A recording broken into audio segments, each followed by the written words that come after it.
I guess my story is like everyone else's. I met this man on Facebook. He replied to my comment on a cat lovers page. He said that he too loved cats and he found my profile beautiful and enticing. He asked that I send him a friend request, and so I did. He said he tried to send me one, but his button failed to work. At the time, I didn't know any better, so I sent him a request. His name was Harry Miller. He said he was in the Army and currently finishing up in Yemen and would retire in 4 months. He said he was 55 and a widow. His wife died in a plane crash 5 years prior, and he had a son named Kevin who was 15 years old and was in boarding school in the UK. I was separated and going through a divorce at the time. The paperwork wouldn't be finalized until September, and this was July when we met online. I was very upfront to him about this. I wasn't looking for romance, but I'm always upfront with everybody who wants to get to know me on a personal level. He said he was born in Germany but raised by his grandmother in Sweden.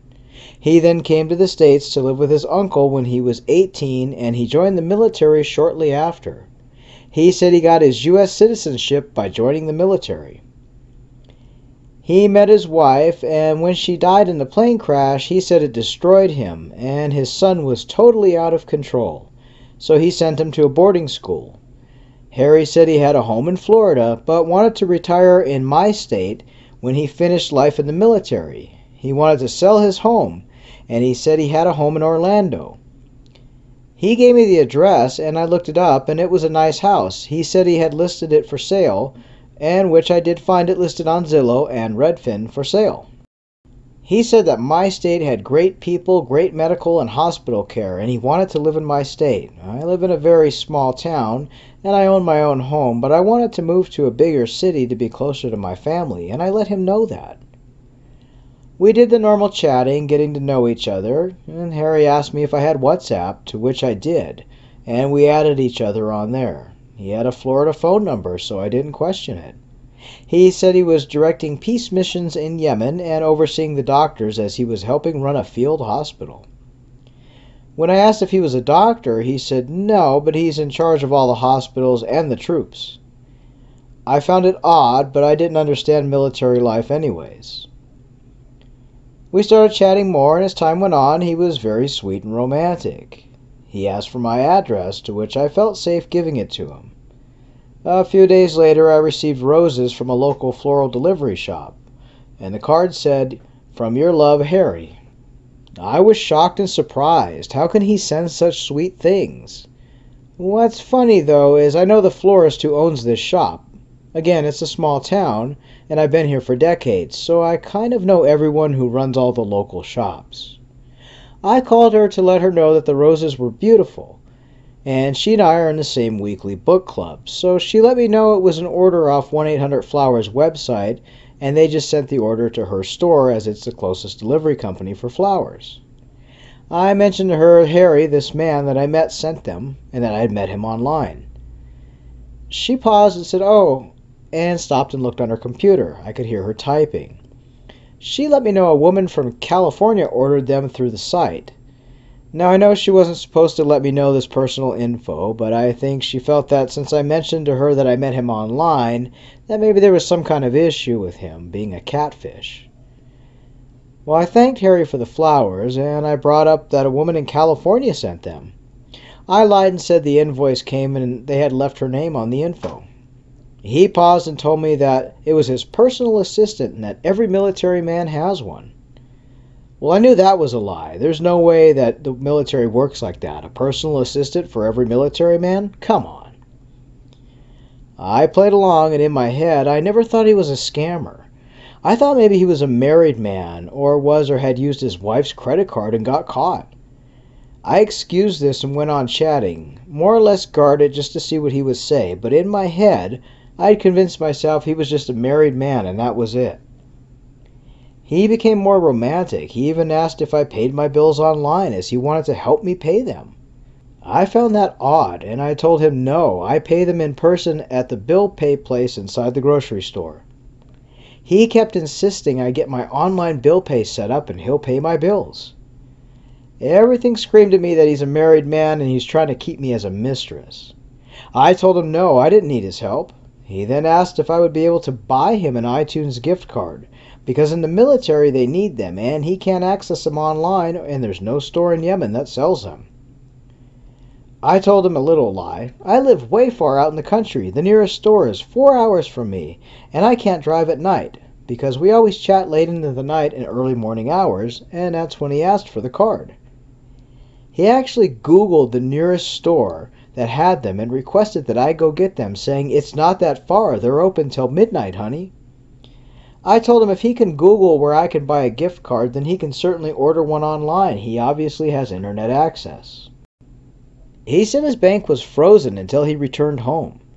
He said never mind and kept talking sweet words. He wanted me to make a sexy video for him of me because, quote, life in the military is lonely, and he wanted to see me on a sexy video. I told him no, and he can come and see me in person. He said he would retire soon and fly to meet me and bring his son. He dropped the subject of me making a sexy video. I felt this was a married man, and one night he called me late and said he had to be quiet because his troops were asleep. And that's when I heard a child crying and a woman yelling in the background. I blasted him, telling him I knew he was married and I hear his baby and wife. He told me it was a woman and child who were running from the war, but I kept calling him a liar and a married man. We didn't speak for a few days until I received a message on Facebook from a man named Brooks Winter, who said he is the co-commander for Harry in the military and Harry has been shot. He sent a photo of a man's arm bleeding and he said he was dying and needed to be airlifted home from the war. He stated that Harry needed me to pay $5,000 in Bitcoin for an emergency helicopter. I told him I don't even know what Bitcoin is, and he said I could also wire the money to California to a woman. Yes, the same woman who sent the flowers. I screamed that that woman in California must be his wife and that men in the military don't pay for medical or airlift. He assured me Harry wasn't married and sent a choppy video of a military man shooting, stating that this was the shootout that caused Harry to be shot and the video was confidential. He could get in trouble for showing it to me. I played along at this point, still convinced I was chatting to a married man in California who wanted money to take him and his wife on vacation or something like that. He gave me the woman's full name and city and said to wire the money via bank transfer, and then sent a copy of the transfer slip to him so he could confirm with Harry's doctors and they could lift him to safety. I ended up blocking the friend of Harry's and finding the woman on social media. She responded to my message a couple days later and said she did have a boyfriend she met online, but his name is Parks Travis. Different photo and profile from who I knew. However, same Florida phone number. She said he was in Yemen and was a doctor. She said that he told her that he had a secretary, apparently it was me, and he said that his friend was dating me and to send roses to me as they were in Yemen and couldn't. So she paid with her credit card and sent the roses.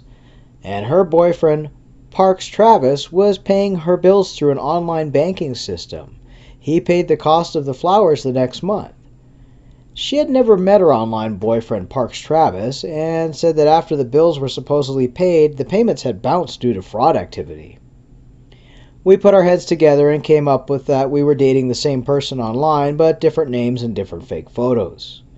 By the end of it, we figured out we were being scammed, not by a married man, but by a scammer.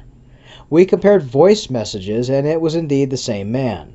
I went online and found some anti-scammer pages and video and voice clips of scammers, and the accent matched that of a scammer. We both blocked our online loves, and while I didn't lose money or my login info, every day I would get alerts to my phone that someone tried to log into my Facebook, and I would get codes to Facebook to verify my profile. He tried many times to access my account and would often ask me for the codes that he sent to my phone. I would pretend like I didn't know what they were. The other woman blocked as well and changed her banking passwords and info that she had given him. Her and I ended up becoming Facebook friends. Thanks for letting me share. I thought the whole time a married man in the States was trying to scam me for his wife, but it was a scammer from far away.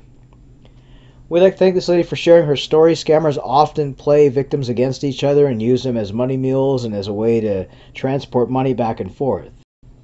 If you've encountered an online scammer and you'd like to share your story with others, whether you lost money or not, you can drop us an email at scammingscammers@gmail.com or find us on Facebook under the page Scamming Scammers Action. Share your story. We'll narrate it into a video after we verify the information. You can be as anonymous as you would like to keep yourself safe. Thanks for listening, and we'll see you next time.